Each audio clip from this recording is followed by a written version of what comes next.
All right, what is going on, everybody? Little post game show action. Thank you very much for being here. Thank you for hanging out. Not going to go too long tonight, but I did want to react to this game. I think I mentioned this morning that I was going to do a little post game show. Mavs over the Lakers, 87-85 in Summer League, obviously out there in Las Vegas, and a lot of hype. A lot of hype. This was the most expensive ticket, at least average ticket, ever sold at the Summer League. So I think average ticket price was over $200, something along those lines. Obviously, a lot of that has to do with Cooper Flagg, and then the fact that it's the Dallas Mavericks versus the Los Angeles Lakers. A lot of hype behind that as well. So thank you for hanging out. Appreciate you guys being a part of the show. Probably go about a half hour. I'll kind of give my thoughts, my opinion, just a quick little rundown here. We'll talk about specific players from the Lakers. I think it's kind of cool to watch some of these young players play. Cole Swider has been phenomenal. He was great in the Cali Classic. Tim Legler kept giving him love during the broadcast, which I think was cool and I think was the right thing to do. We'll talk a little bit about Dalton Knecht. We'll talk a little bit about Bronny James. Obviously, Bronny getting a lot of hype to this game as well. Darius Baisley, a couple of these other players that, are associated with the Lakers, guys that we think maybe we'll have some opportunities. Maybe they won't. If you want to throw Christian Coloco in there as well, just because he was a player that was around the Lakers last year as well. Didn't really play that much. And then, of course, we're going to talk about Cooper Flagg. Actually, there are a couple guys, to be honest with you. A couple guys from the Dallas Mavericks I thought were interesting. Ryan Nembhard, very nice player. Interviewing his brother during the game, obviously for the Indiana Pacers, just came off the NBA Finals. So those two players, a lot of focus on Cooper Flagg. Former Laker Maxwell Lewis played as well. But I'm not going to get too much into the X's and O's. This is a Summer League game. Whatever you see in these Summer League games, don't pay too close attention. Guys go off doesn't mean they're going to be big-time NBA players. Guys are awful doesn't mean they're going to be busts in the NBA. So that's not how this works. So this will be more just to get in obviously get a chance to react to a game, get a chance to react to what we saw tonight. And then, listen, as the Summer League goes on, I may do more post-game shows. I'm not 100% sure. It's just going to really just kind of depend on my schedule and what I got going on. I know the Lakers' next game is going to be on a Saturday, so we'll see if I'm able to make that happen or not. Okay, so 87-85. I'm going to save Cooper Flagg for a quick second. Let me save Cooper Flagg. Let me get to some of the Laker players, and then I'll save Cooper Flagg. If you want to call it, I'll save the best for last as far as the amount of interest that came in this game for Cooper Flagg, and certainly kind of looking at his personal performance in tonight's game as well. Okay, I'll start with the Lakers. Lakers lose a game, 87-85. Bronny had a chance at the end. It's kind of funny listening to the broadcasters on ESPN. I like the way they're calling the game because they're not making it sound like this is a Summer League game. What they are saying is a lot of these guys have a great opportunity to obviously try to have some type of impact, not for the Summer League, but to showcase their skill set to the rest of the NBA. Maybe there's guys on the Lakers that aren't going to be in the Lakers by the time, Summer League is over. Maybe they get picked up somewhere else. Maybe they're in the G League representing another organization. So I kind of like when the broadcasters, and I'm going to use the final possession as an example. So Bronny's got the ball, Lakers down 2, clock ticking, 7, 6, 5. And he takes a step back contested 3. And instead of them just saying like, oh, well, it doesn't matter, it's Summer League, I kind of like how Legler went into him. And he's like, yeah, I would have took the ball to the basket. What are you waiting so long for? If you're a team that's down 2, if you watched basketball, if you watched NBA your entire life or whatever the case is, now maybe this is the Summer League portion that's coming into play. This could very well be like, hey, we're not trying to go to overtime. Take a 3. If you hit the 3, we'll win the game. If you miss the 3, then that's a wrap. Everybody moves on. They got another game coming up after. Let's keep this thing moving. It could very well be that. But I did like how the broadcasters immediate were like, not crazy about the shot selection. Hey, when you're down 2 and you got the ball, you're not waiting till the final shot. You're hurrying up and trying to take a shot because if you miss, then you play the foul game. Maybe they miss one on the other end, and you still got a possession to tie the game if you're down 3 or 2, whatever the case is. So Lakers end up losing the game 87-85. All the quarters were pretty consistent as far as scoring goes. Maybe the second quarter is the only odd man out there. Lakers dropped 30 and then just kind of went back to reality after that. They had a 17-point first quarter. a 15-point third quarter and then found a way to drop 30 in the second quarter, whatever that means. The actual result of the game, not a big deal. But let me go through some of the individual players here real quick. So I'll start off with Bronny because Bronny was also getting a lot of hype. I was joking about it this morning when I was doing my show. By the way, back on tomorrow morning at 8 a.m. Got a great week scheduled next week with some, great guests that are going to be joining the show. So we'll share some more details later. But tomorrow back on at 8 a.m. So make sure to tune in there. One of the things I was joking about this morning, it's, the broadcast. This is ESPN, and they're going to do everything they can to get the clicks and the views and everything else. And they're putting up Cooper Flagg versus Bronny James. I'm like, pump the brakes here, everybody. I think I'm watching the game because of Cooper Flagg. I don't think I'm watching because of Bronny, but I get it. Bronny is a storyline, so nothing, he's done wrong, but obviously his last name is James, so there's going to be some interest in watching Bronny James play games. Overall tonight, you saw him put up the first 5 points. It's funny. I was driving around, and I'm listening to the game on NBA Sirius XM. It was broadcast on ESPN, but Sirius XM is also calling the game on radio. And it's Bronny first possession, bucket over Cooper Flagg. Bronny next possession, gets another bucket, and he's got 5 points. First 5 points. It's 5-0 Lakers. He got 5. I'm like, wait a minute. Wasn't I the one that was just saying, I don't think, why you guys hyping up Bronny for this game? The way he started the game, I'm like, is this dude about to drop 25? Whatever he started with, he ended up with 8 points. So 2 of 8 from the field, played 21 minutes. A lot of eyes and a lot of attention on Bronny James. I thought a lot of the broadcasters were saying some things that make a lot of sense. They were saying that the second chance for him to go through Summer League is so wildly different than the first opportunity to do it. And last year was just odd. This guy gets drafted number 55. Obviously, a lot of criticism of him getting drafted at number 55 for a number of reasons. Hey, would he have actually gone number 55? The only reason why he did is because it's LeBron, blah, blah, blah. Okay, well, you don't have to worry about any of that this year. This year, you get to walk into Summer League, and you just got to worry about your game. I saw some stories that were out there that, hey, if Bronny James is going to crack the roster for the Los Angeles Lakers, here's how he's going to be able to do it. You got to be a defensive menace. You got to be all over the place. I don't think it's going to be because he's carrying his offense. Tonight, yeah, he was all right. Nothing special. Had the first 5 points, like I mentioned. And then the rest of his buckets, I think, came from the free throw line, if I'm right. Yep, 3 of 4 from the field.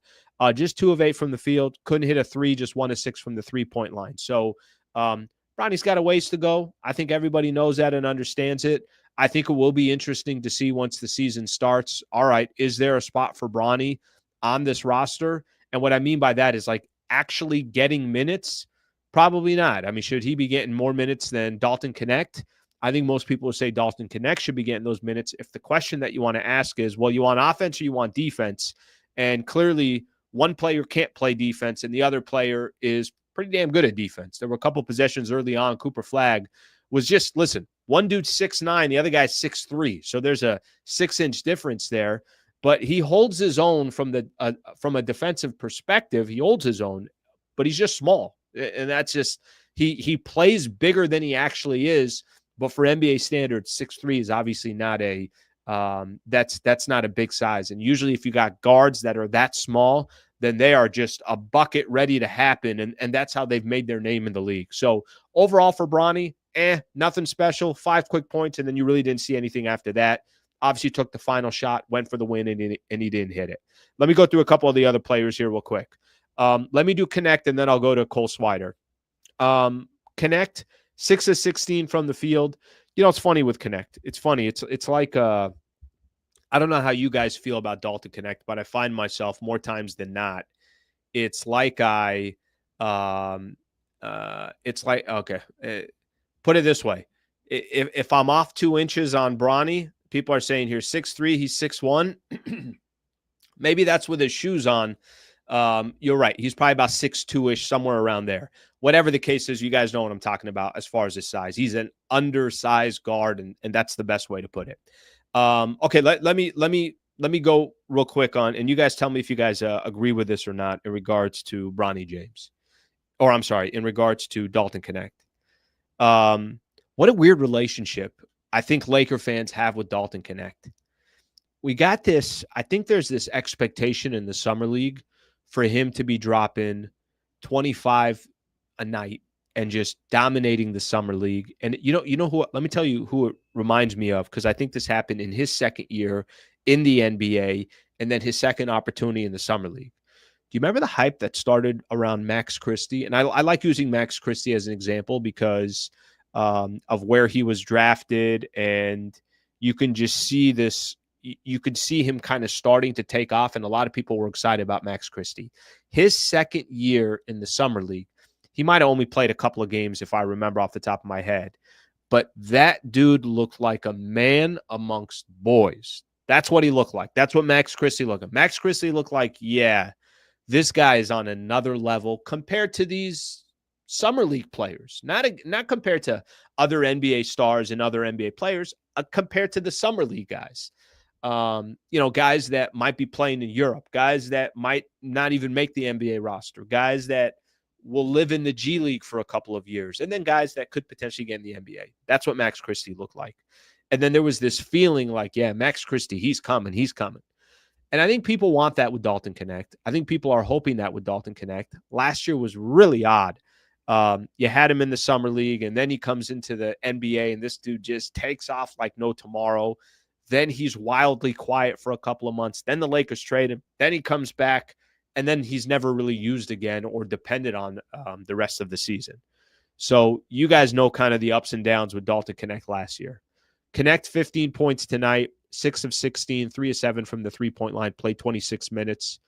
You just kind of you want to see Knecht just take off. You want to see Dalton Knecht do some great things, and you want it to happen in the summer league, and then you want it to translate immediately in the NBA with the Los Angeles Lakers. And I'm gonna be honest with you, I just don't know if that's going to happen. I don't know what's going to happen with him. I don't know if he's going to be around. I don't know if he's going to be a part of the Lakers for a number of years, or this is just going to be, hey, he's here for now, and within the next 30 days, the Lakers go out there and eventually make some type of a trade because they're trying to get a wing, or they're trying to improve the roster, or maybe Andrew Wiggins was available, and then Dalton Knecht is never a Laker again. I don't have that answer for you. But for Dalton Knecht's sake and the Lakers' sake, at least in the summer league, you're hoping, can he look like a man amongst boys? And I like using that Max Christie example because I think there was some genuine excitement to Max Christie as he was getting into a second year in the summer league. And so far, Knecht has had 2 bad games, a really good game where, they end up winning. I think they beat the Spurs by 1. That's the final of the Cali Classic. And then he had this game tonight, which I thought was average as well. Nothing great, nothing, out of the ordinary. Obviously going to get his shots up. I mean, look at the shot totals. He takes 16 shots. DJ Stewart, by the way, took 14 shots. That's the second most. Then you got Cole Swider taking 10 shots. We're going to talk Cole Swider here in just a second. That dude has been wildly impressive. So I think to put a bow on it in regards to Dalton Knecht, the only thing that I'll say is really want him to just excel. And I want him to excel in summer league because I also want it for his own confidence. Last thing you want is he plays through the summer league and he looks And it's like, all right, now you got to take that and go back into the NBA where people understand your strengths, your weaknesses. When he went off with the Lakers in the first couple of months when he was really performing well, I remember doing post-game shows and I would talk about that. Some of the first things that I'd say is like, hey, it's coming. A couple things are coming. Number one, you're a rookie and you're going to hit that rookie wall. And number two, teams are going to start game planning around you. They're going to say, cool, so who's this Dalton Knecht guy that dropped 25 or dropped 35 or whatever the case is? Awesome. What are his strengths? What are his weaknesses? His strengths, he's a shooter. Perfect. We're going to run him off the three-point line. How confident is he getting to the basket? Okay, sort of confident, not confident. How physical do you need to be with him? Awesome. Let's be very physical with him. How does he look defensively? We're going to go at him every possession. What teams are going to do? They're going to find your weakness, and that happened to Dalton Knecht. They eventually, obviously, he went through a stretch where he was really struggling with the Lakers and then kind of fell out of the rotation. Then you tried bringing him back in the rotation, so it's been a little bit all over the place. Okay, so I hit on Bronny. I hit on Dalton Knecht. Let me do this before I get to Cole Swider, who's a baller, by the way. Let me look at a couple of the comments that you guys have here, and then we'll go from there. By the way, those who are asking for Theo, where's he at? Yeah, honestly, very, very, very unfortunate that he was not able to be a part of Summer League. I know he's dealing with an injury, but damn, it's funny when the Summer League schedule initially came out, probably came out about a week and a half ago, 2 weeks ago, something like that.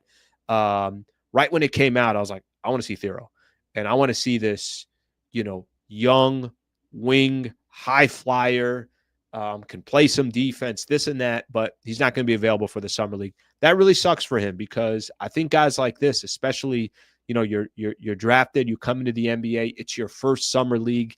You get a taste. You get a little bit of a taste. You get to perform in front of real NBA GMs and coaches and players and a lot of people. They're out there for the Summer League. It's become a really, really cool NBA event. And, unfortunately for him, obviously, he's not going to be able to take advantage of that. All right, let's see what we got here. Let's look at a couple of the comments here. Dalton needs to learn defense, man. He's so behind in coverages, and he jumps on every jump fake. He's always a second late on defense. Yeah, I agree with you. I think there is, how do I put this?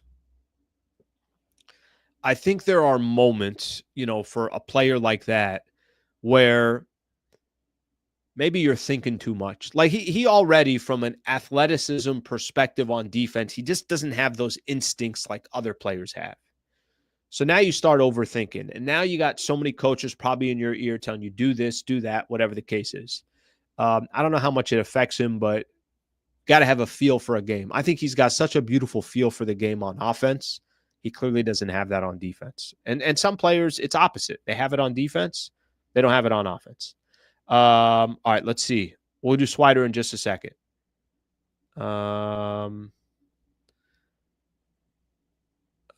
Let's see what we got here. Yeah, Dixon's out too. You're right about that. Okay, let's let me see this one. I feel like Dalton is letting other players shine, everyone playing for a spot in the NBA, and Dalton already got one. Hey, nothing wrong with that. I'm okay with that. I think for him, it's also just about your natural development. By the way, if you're right about that, awesome. I love it. Taking one for the team, if that's how you want to put it. But I think there's also a little bit for Dalton Knecht specifically. He's got to work on his game too. He's got to work on his craft. So I think maybe there's a little bit of that, but I also think there's a piece of this where it's also important, obviously, for him to be working on his game as well. Lakers should have signed Nembhard. Nice player. He's a really nice player. Very similar to his brother. Picks up full court, plays hard, plays tough, can actually find ways to get a little bucket for himself as well. Dawson doesn't trust the Lakers anymore. Y'all traded him. He probably wants a fresh start somewhere else. JD, I'm going to be 100% honest with you. You might be right. But, that's kind of the league. That's the NBA. It's really not the league and not the NBA because it's not common that a trade gets rescinded. But he's got to make the best of it. And to be honest with you, as long as he just worries about himself and his game, it's all going to work itself out. And whether that's with the Lakers and it's working or it's somewhere else, it's all going to work out. I think there's I think it's easy to kind of look at the situation for the Lakers. And I think that it's easy to look at his situation and feel bad for him. But at the end of the day, you're just going to have to make it happen. And honestly, I don't think nobody's going to really make excuses for him at this point. Okay, let's talk Cole Swider here for a quick second because Cole Swider's a baller here. Now, listen, I'm not telling you that Cole Swider is going to end up on the Lakers roster and he's going to end up playing 15 minutes a night. I'm not going to tell you that, but he's been really good in every one of these Summer League games. His story's a little bit different. By the way, 22 points, 10 rebounds for him. What I like about his game, he is wildly efficient. I want to check one thing here because he had, I want to say he went 7 for 10 in both of the games that he went 7 for 10 on 2 different nights. But anyway, so just let me kind of, long story short, when it comes to Cole Swider, he's been really, really good in the Summer League. I think for players like this, they're really trying to make a name for themselves. And maybe there's going to be opportunity obviously in the league for him. But he's been phenomenal. And I don't know if it's going to be, I don't know what his situation is going to be. I'm not 100% sure if the Lakers look at a player like that and say, yeah, you know what, but he's just not athletic enough once you get to the NBA, or teams will find a way to expose him. Lakers, obviously, from just some of the players that they have and some of the guys that they signed, Jake LaRavia. You already got LeBron, obviously, from a wing position. They want to go find another wing, so they're probably going to be very active in the wing market to try to find another player that could accommodate a role like that. But he's been brilliant. Give the man a lot of credit. It might not look pretty every time. He's not probably the most athletic player you're ever going to see, but he gets the job done. And that's honestly, that's the one thing that I do like about his game. There is a little bit of, by no means is he intimidated. By no means. He's got rhythm. He doesn't really care about, who's guarding him. He doesn't really care about the situation predicament. I'm going to go get buckets. That's what he does, and he's been doing it the entire time. So there is definitely, at least from probably a Laker fan perspective, some love going to Cole Swider, and there should be some love going to him. Christian Coloco, I didn't think really was actually really disappointing tonight. Not really much from him. Now, granted, I think I mentioned he only played 13 minutes tonight, 0 for 3, but 3 points and just 2 rebounds, minus 15 when he was on the floor. Basically, every bench player for the Lakers was awful in this one, but that just gives you a little bit of idea. Darius Bazley, who balled out in that last one, still put up some pretty decent numbers tonight as well. Just 3 of 6. He's not somebody that's going to be, a high volume shooter. A lot of the work he's going to do around the basket. But 8 points, 11 rebounds, give him credit for that, was all around the rim. Okay, all that, and I still haven't talked about Cooper Flagg, and I do want to talk about Cooper Flagg as well. Harold said Swider's been rebounding. He has been. Some of these guys, it's kind of interesting when you watch some of these NBA players. And if you played basketball and, at any stage, it doesn't matter what level you played at, there's certain people that just understand the game. And you don't have to be a 7-footer to go grab rebounds. Or how many times do we watch Rui and we get frustrated? It's like, how come shouldn't Rui be grabbing 7-8 rebounds a game, and he doesn't? It's more about understanding the game, understanding the position, knowing when to box out. It's those certain tendencies that I think some guys get it and some guys don't. So, but you're right. Swider has been pulling some boards off the glass as well. Let's see what we got here. Bronny was easily the best looking player out there. I don't know about that. I definitely don't know about that. And maybe this has a little bit to do with, maybe it has a little bit to do with some of these guys are not too worried about getting their own. Maybe they're just trying to play into a system, whatever the case is. I don't know how much, Summer League is like. I'll tell you what, Cooper Flagg wasn't doing that today. Cooper Flagg was firing away. So Jonathan's saying for the Lakers, I think Swider still has looked like the best Laker in Summer League, and he's been the most consistent. Let me talk a little bit about Cooper Flagg. So I appreciate the comments coming in. I told you guys I want to go about half hour or so. So let me just let me talk a little bit about Cooper Flagg. A lot of hype. Obviously, it's fun. It's interesting looking at this kid because he's just 18 years old. He's got such a long way to go.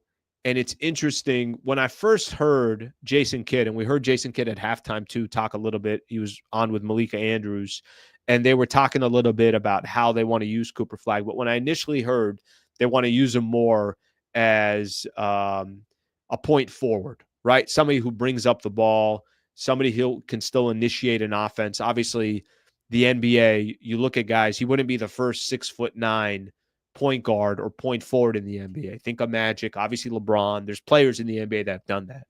But initially, I think it makes more sense when you're on a team that, you're giving some time to develop. You're not really too worried about the results night in and night out. Now, Magic walked into a situation where they were winning right away. He was playing with Kareem. He's playing with all these other greats. And Magic didn't skip a beat. And Magic he's Magic Johnson, one of the greatest to ever do it, and won a championship in his first year. Cooper Flagg's got a way to go. And I couldn't tell with Cooper Flagg. I know part of his game, he's not a guy that's going to go out there and just fire away. Tonight, he looked like a guy that was ready to fire away. He was awful from the field, just 5 of 21 from the field. 0 for 5 from the 3-point line, and ended up with 10 points. So he took 21 shots and only ended up with 10 points. So clearly the Dallas Mavericks were like, listen, go out there, put on a show, take as many shots as you want. Nobody cares. And see if you can get a little bit of attention. Maybe you have a night where you're going off, but just go get comfortable. And that's what he was doing tonight. But there were a lot of moments for him, at least in, it's the first summer league game I've obviously watched. It's his debut. So it's all of our first chance to watch him play as technically an NBA player. He's got ways to go. It's just simple as that. I think what's going to be the most interesting with Cooper Flagg is he's going to be playing with guys that are vets, been in the league for a while, and are ready to go. And how is he going to adapt to that? That's the part. He didn't get drafted by Washington. He didn't end up with the Charlotte Hornets. He didn't end up with a team where it's like the Utah Jazz. Hey, take your time. Be ready in 3 years. That's not the conversation that's going to be going on with Cooper Flagg. AD is trying to, obviously, Nico Harrison is trying to win. The Mavs are trying to win. And whether they're able to do that or not, we'll have to wait and see. But if you want Cooper Flagg orchestrating your offense, I'm not sure about that. I'm not sure to put that much pressure on an 18-year-old where you're actually, you guys, we all heard Nico Harrison when he made the trade with the Lakers. What was his emphasis? His emphasis was like, we're trying to win right now. Now I know Kyrie's out. They did get D'Angelo Russell, so he's kind of there as a stopgap. That's pretty good stopgap, to be honest with you, to get D'Lo. And I'm not the biggest D'Lo fan, but D'Lo, I know, knows how to facilitate. We'll get guys involved. We'll get AD involved. We'll get some of these other guys. I think it's probably unfair if they're asking for Cooper Flagg to be an on-ball guard for the Dallas Mavericks in the Western Conference as an 18-year-old. So we'll see, obviously, what happens there. But you could see his athleticism. You can see early on when he got a couple of buckets, he was trying to take Bronny in the block and trying to kind of push him around. And to be honest with you, Bronny was holding his own, so I don't really think that was happening. But overall, watching him play in his first game in the NBA as a Dallas Maverick, you just see pure athleticism, and you see an 18-year-old that's lost and is trying to figure it out. He took some shots where he shouldn't have taken. He took some shots where it's like, yeah, that should be a pass, not a shot. But nobody's going to obviously hold him accountable in a summer league game. They want him to get as much reps as possible. The one thing I did like that I will give the Mavs credit for, he played 32 minutes. Him and Ryan Nembhard. Nembhard played 33 minutes. He played 32 minutes. They played him heavy minutes. They kept saying on the broadcast, they're like, he's already played 15, 16, 17, whatever it was in the first half. They're like, you never see that. And then you just assumed that he wasn't going to be there towards the end of the game, but he was. So clearly there was, a combination of a couple things that were going on. One of the things were going on was I think they want to give Cooper Flagg as much time and as much reps as possible. And the other thing going on was probably trying to put on a show. You guys saw what ticket prices were. There were some tickets that were selling for 2-3 G's at the summer. You know how much money you must have? If you're dropping $2,000 to $3,000 on a summer league basketball game, are you kidding me? My goodness, but it is Vegas, so that was probably going to happen. All right, let's get a couple of these comments here, and then we go from there. Any update on Beal? How odd is this? Mr. X, thank you for the comment, buddy. What's going on with Beal? Everybody made it sound like Monday there was going to be an announcement, and now everybody's kind of kicking back. To be honest with you, I think the more time that it takes, the more I'm like, well, are they trying to work on something else? Is Beal waiting on the Golden State Warriors to see what they're going to do with Jonathan Kuminga? And maybe they can give him the full mid-level exception, which is, I think, 14.1. Is it a done deal with the Clippers? We heard the Clippers got a lot of momentum. I got no idea what's going on with Beal. So, and if he ends up with the Los Angeles Lakers, then get as much talent as you can and take your chances. Flagg can learn a lot from D'Lo. They should treat him as a project with a ton of potential. Yeah, I hope you guys understand what I mean by that. I mean, Flagg's going to get opportunities, but it's very, very unique that you get drafted as a rookie on a team that's like, hey, we need to win right now. By the way, we got all Dallas that hates us because we traded Luka. Cooper Flagg's supposed to be the savior of the franchise. He's going to be in a little interesting of a position. Let's see. LeBron had the ball in his hand since day one. No excuses. Bron never got a break. Yeah, Bron was just listen, actually, I was going to say Bron was just different, but there's a lot of hype behind Cooper Flagg to be a generational talent. Let's see. Cooper's only 18. What's interesting, well, how his body fills out could end up being 7 feet. He's got a little wider too. Not too much, but a little bit wider. I think in today's NBA, it will benefit him. But you're right. He's only 18. What's this dude going to look like by the time he's 23? It's a big difference, 5 years. You know, the difference between an 18-year-old and somebody in their mid-20s, that's a massive difference. Massive difference. A lot of interest in tickets. Watch Beal go back to the Wizards.